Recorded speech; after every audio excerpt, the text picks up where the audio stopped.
Welcome to Straddled Events. On this channel, we bring you the truth. Sometimes the truth is quite ugly, unbearable, and you just don't want to deal with it. But on this channel, you're going to get it anyway. We deal with controversial and very highly opinionated topics. It is called Straddled Events because most people are one foot in and the other foot out. Meaning you are straddling between the fence of good versus evil, right versus wrong. And on this channel, we're going to tell you to do better. Let's go. The story is about a woman by the name of Kathleen Casillo. She's the woman who drove through the Black Lives Matter protests in Manhattan, I think last December. She was offered 6 days of community service and 1 year of her driver's license being suspended, and she rejected what they offered her. I just want to say this about what's going on in the U.S. People are doing things to other individuals, and they're getting away with it. They're getting away with it because they're not being prosecuted. But know this, the Bible says that the sins of yours will be passed down to your children. Just remember that. You may think that you're getting away with something now, but later on in life, when shit starts to happen to you, just remember how you treated the last individual that you know you did wrong. And you had no remorse in your heart, none whatsoever. Just know it's going to come back one way or the other. You may not be punished for it now when you commit the crime, but keep on living and see how your life work out for you. For all of those who's out there doing shit that you know is wrong and you think you can get away with it because of your skin color, because of who you are, because of whatever damn reason. Just keep on living. I hope you go to court on January the 28th of 2022 and they give your ass more than 6 days community service and 1 year of your driver's license being suspended for being stupid as hell. Here goes the story. Do better next time. Thanks. Back now with the woman who drove through a Black Lives Matter protest last December. She's now heading to trial after rejecting a sentencing recommendation from the New York District Attorney's Office. The incident seriously injuring several people, and some of the victims are upset with how this case is going. Here's NBC News correspondent Vaughn Hilliard. A major case in New York is now slated to head to the courtroom. A woman who prosecutors say drove through a protest in Manhattan last year, injuring multiple near the scene. She is now rejecting a sentencing offer.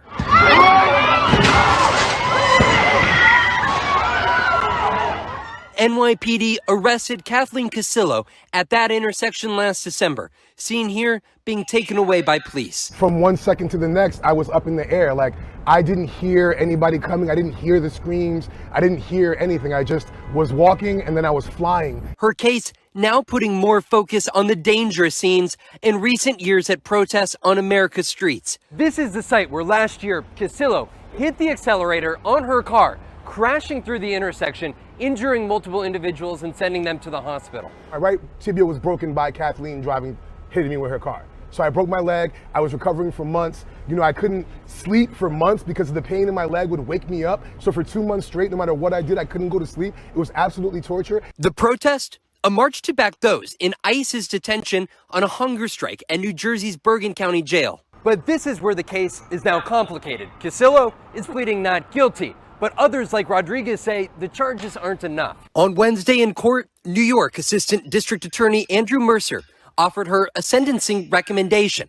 That offer? 6 days of community service and 1 year of a suspended driver's license for pleading guilty.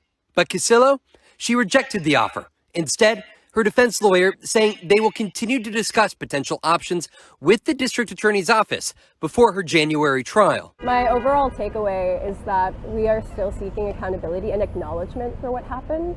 And after yesterday, it feels very much that she is being protected. I'm extremely frustrated, and I'm also angry that I have to do this right now because I'm still recovering from this attack. I shouldn't be having to advocate for myself. I should have people to advocate for me. Casillo's lawyer telling NBC News, quote, "Not all accidents are crimes." Did she need to accelerate like that? It's never okay to have a group of people swarm a vehicle, creating a dangerous situation for the protesters. There has to be some responsibility on their part as well. This was a fight or flight response. She feared for her safety, for her life, for that of her daughter, and she accelerated. And unfortunately, people were hurt. It's most disturbing and unfortunate. And those individuals, Ms. Casillo's heart goes out to them. Multiple state legislatures this year worked to advance legislation to protect individuals claiming self-defense at protests. The state of Oklahoma passing a law that protects drivers who unintentionally injure or kill people participating in riots. It also makes it a misdemeanor, punishable by up to a year in prison to obstruct a roadway or impede vehicular traffic.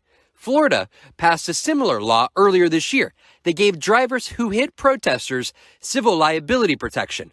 But a federal judge blocked the legislation, saying it was overly broad and could be used to criminalize free speech.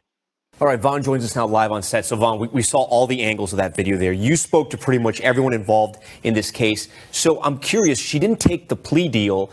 She wants basically no punishment, and everyone else is saying that plea deal was too soft to begin with. What we're looking at here is essentially two charges against her. One, assault in the third degree. Two, reckless endangerment in the second degree. What the DA offered her was essentially accept those charges here, and we'll give you those punishment of a couple days of community service. What they did not offer was an actual plea deal, which would have lessened the charges, essentially brought them down. She is saying that she is still not guilty, and that is what they intend to argue in court on January 28th. Now, what you heard from those individuals, including that gentleman who had his leg broken, flew through the air there, said they want more serious charges from the district attorney's office. And the district attorney's office tonight told me that they did not file felony charges because that would constitute the establishment of serious physical injury, which they said that they have not been able to document at this time.